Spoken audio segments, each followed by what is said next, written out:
ಇನ್ನೊಂದೇನಂದ್ರೆ Venkatesh Nayak sir, ಈಗ ಇಲ್ಲಿ ನಾವು ಗಮನಿಸಿದಾಗ ಮೊದಲ ಬಾರಿಗೆ ಒಂದು ಅಟೆಂಪ್ಟ್ ನಡೆದಿದೆ, ಆಮೇಲೆ ಲ್ಯಾಂಡಿಂಗ್ ಅಬಾರ್ಟ್ ಆಯಿತು ಅಂತ.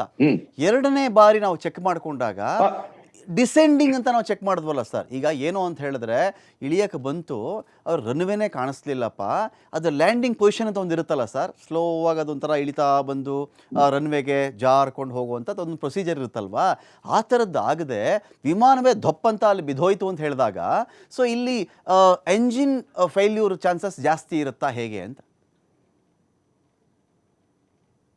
ಎಂಜಿನ್ ಟ್ವಿನ್ ಇಂಜಿನ್ ಏನ್ ಬೇಕಾದ್ರೂ ಆಗ್ಬಹುದು, ಎಂಜಿನ್ ಫೇಲು ಆಗ್ಬಹುದು, ಯಾಕಂದ್ರೆ ಟ್ವಿನ್ ಇಂಜಿನ್ ದಲ್ಲಿ ಅಂತ ಚಾನ್ಸಸ್ ಬಹಳ ಕಡಿಮೆ. ಬಟ್ ಹಿಸ್ಟಾರಿಕಲ್ ನೋಡಿದ್ರೆ ಮೊರಾರ್ಜಿ ದೇಸಾಯಿ ಪ್ರೈಮ್ ಮಿನಿಸ್ಟರ್ ದಾಗನು ಪ್ಲೇನ್ ಕ್ರಾಶ್ ಆಗಿತ್ತು ಜೊರಾಟದಲ್ಲಿ. ಏನಂತಾರೆ ಪೈಲಟ್ಸ್ ಇಬ್ಬರದು ಡೆತ್ ಆಯ್ತು, but Morarji Desai survived. Morarji Desai prime minister ದಾಗ ಜೊರಾಟದಲ್ಲಿ ಒಂದು ಫೀಲ್ಡ್ ದಲ್ಲಿ ಇಳಿದಿದ್ರು. That is not even runway, ಒಂದು ಹೊಲದಲ್ಲಿ ಇಳಿದು ಬಿಟ್ಟಿದ್ರು. ಅವಾಗ ಜರ್ನಲಿಸ್ಟ್ ಒಂದು ಕ್ವಶನ್ ಕೇಳಿರ್ತಾರೆ ಸರ್ ಅವ್ರಿಗೆ, ಅವಾಗ ಪತ್ರಕರ್ತರೊಬ್ರು ಒಂದು ಕ್ವಶನ್ ಕೇಳಿರ್ತಾರೆ, ಏನ್ ಸರ್ ವಿಮಾನ ಅಪಘಾತ ಆದ್ರೂ ತಾವು ಬದುಕುಳಿದ್ ಬಿಟ್ರಿ ಪವಾಡ ಅಲ್ವಾ ಅಂದಾಗ ಅವ್ರು ಒಂದು ಮಾತು ಹೇಳಿರ್ತಾರೆ, how to die before death comes ಅಂತ. ಸಾವು ಬರಕ್ ಮುಂಚೆ ಸಾಯೋದೇಗ್ರಿ ಅಂತ ಆ ಮಾತು ಹೇಳಿರ್ತಾರೆ ಮೊರಾರ್ಜಿ ದೇಸಾಯಿ ಅವರು. ಹೌದೌದು.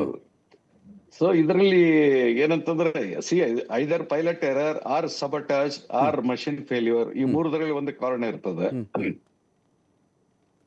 ಸರ್ ಇಂಥ ಒಂದು ಘಟನೆಗಳಿಗೆ ಸಂಬಂಧ ದೊಡ್ಡ ಕೇಳಿ ಬರ್ತಿರ್ತಕ್ಕಂಥ ಆರೋಪ, ಒಂದು ವಿಮಾನ ಈಗ 16 ವರ್ಷ ಆಗಿರೋದನ್ನ ಹಳೇದು ಕೊಟ್ಟು ಕಳಿಸಿದಿರಲ್ಲ, ಇದ್ರ ತನಿಖೆ ಆಗಬೇಕು, ಸುಪ್ರೀಂ ಕೋರ್ಟ್ ನ್ಯಾಯಮೂರ್ತಿಗಳು ಬಂದು ತನಿಖೆ ಮಾಡಬೇಕು ಅಂತ ಮಮತಾ ಬ್ಯಾನರ್ಜಿ ಅವರು ಆಗ್ರಹ ಮಾಡ್ತಾ ಇದ್ದಾರೆ. ಒಂದು ವಿಮಾನ ಎಷ್ಟು ವರ್ಷ ಹಳೆಯದಾದ ಮೇಲೆ ಅದು, ಅಲ್ಲಿ ಯಾರೋ ನೀವಾಗಲೇ ಹೇಳ್ತಾ ಇದ್ರಿ, ಒಬ್ಬ ಯಾರೋ ಅದ್ರ ಟ್ವೀಟ್ ಮಾಡಿದ್ದ, ಇದೊಂದು ಜಂಕ್ ಅಂತ, ಒಂದು ಕಸಕ್ಕೆ ಸಮಾನ ಈ ವಿಮಾನ, ಒಂದು ಗುಜರಿಗೆ ಸಮಾನ ಈ ಒಂದು ವಿಮಾನ ಅಂತೇಳಿ ಅದರ ಅರ್ಥ. ಗುಜರಿಗೆ ಸಮಾನ ಇಂಥ ವಿಮಾನದಲ್ಲಿ ಮಹಾರಾಷ್ಟ್ರದ DCM ಅನ್ನ ಕಳಿಸ್ತವ್ರು ಯಾರು ಅಂತ ಒಂದು ಪ್ರಶ್ನೆ ಬರುತ್ತಲ್ಲ ಸರ್. ಎಷ್ಟು ವರ್ಷ ಹಳೆದಾದ್ಮೇಲೆ ವಿಮಾನ ಯೂಸ್ ಮಾಡಬಾರ್ದು? ಈಗ ನಮ್ಮಲ್ಲೇ ಸರ್ ಒಂದು 2 ವೀಲರು ನೀವು 15 ವರ್ಷ ಆದ್ಮೇಲೆ ಬಳಸಬೇಡಿ, ಅದನ್ನು ನೀವು ವಾಪಸ್ ಮಾಡಿಬಿಡಿ, ಜಂಕ್ ಮಾಡಿಬಿಡಿ ಅಂತೆಲ್ಲ ಹೇಳ್ತಾ ಇದ್ದಾಗ, ಹಾಗಾದರೆ ವಿಮಾನಕ್ಕೆ ಎಷ್ಟು, ಅದರ ಆಯಸ್ಸು ಎಷ್ಟಿರುತ್ತೆ, ಎಲ್ಲಿವರೆಗೂ ಅದು ಬಳಸಬಹುದು? ಫಿಟ್ನೆಸ್ ಸರ್ಟಿಫಿಕೇಟ್ ಕಥೆ ನಾವೆಲ್ಲ ಈ ಮಾಮೂಲಿ ವೆಹಿಕಲ್ ಫಿಟ್ನೆಸ್ ಸರ್ಟಿಫಿಕೇಟ್ ಅಂತೀವಿ, ವಿಮಾನಕ್ಕೆ ಅದು ಹಾರಲಿಕ್ಕೆ ಯೋಗ್ಯವಾಗಿದೆ ಅನ್ನುವ ವರ್ಷಗಳು ಯಾವುದು ಅಂತ? ಆತರ ಏನು ಅದಕ್ಕೆ ಲೈಫ್ ಅಂತ ಇರೋದಿಲ್ಲ. ಎಲ್ಲಿವರೆಗೆ ಏರ್ ವರ್ದಿನೆಸ್ ಸರ್ಟಿಫಿಕೇಟ್ ಸಿಗ್ತಾ ಇರ್ತದೆ ಅಲ್ಲಿವರೆಗೆ ಫ್ಲೈ ಆಗ್ತಾನೆ ಹೋಗ್ತಾವೆ.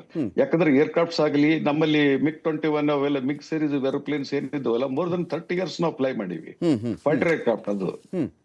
ಸೊ ಇದು ಆಫ್ಟರ್ ಆಲ್ ಇಟ್ ಇಸ್ ಏನಪ್ಪಾ ಅಂದ್ರೆ ಪ್ಯಾಸೆಂಜರ್ ಜೆಟ್. ಅಂಥದ್ದು ಏನು ಇಷ್ಟು ವರ್ಷನೇ ಆದ ನಂತರ ಇದನ್ನ ಕಂಡಮ್ ಮಾಡ್ಬೇಕು, ಅದು ಇದು ಮಾಡ್ಬೇಕಂತ ಏನಿಲ್ಲ. ಟೈಮ್ ಟು ಟೈಮು ಅಪ್ಗ್ರೇಡ್ ಆಗ್ತಾ ಇರ್ತದೆ. Time to time airworthiness certificate ಎಲ್ಲ ಚೆಕ್ ಮಾಡಿದ ನಂತರನೇ ಅದು ಏನಂತಂದ್ರೆ it is flown actually. So ಇದು 12 ವರ್ಷ ಆದ ನಂತರ they should be off air ಆ ಟೈಪ್ ಏನ್ ಇರೋದಿಲ್ಲ. It depends upon the mechanical condition and ಏನಪ್ಪ ಅಂತಂದ್ರೆ ಇಂಜಿನ್ ಕಂಡೀಷನ್ ಎಲ್ಲ ಸರಿ ಇದ್ರಪ್ಪ ಅಂದ್ರೆ it can fly. But anything can happen in mid air. If it is a sabotage, what can you say? ಏನಪ್ಪ ಇವನ್ ದ ಬೆಸ್ಟ್ ಆಫ್ ಏನಪ್ಪ ಅಂದ್ರೆ ಈ ಟೈಟಾನಿಕ್ ಶಿಪ್ ಫಸ್ಟ್ ಜರ್ನಿಯಲ್ಲೇ ರೆಕ್ ಆಯ್ತು. So this ship cannot sink ಅಂತ ಹೇಳಿದ್ದು, ಅದು first ಟ್ರಿಪ್ಗೆ ಹೋದಾಗನೇ ಸಿಂಕ್ ಆಯ್ತು ಟೈಟಾನಿಕ್ ಶಿಪ್.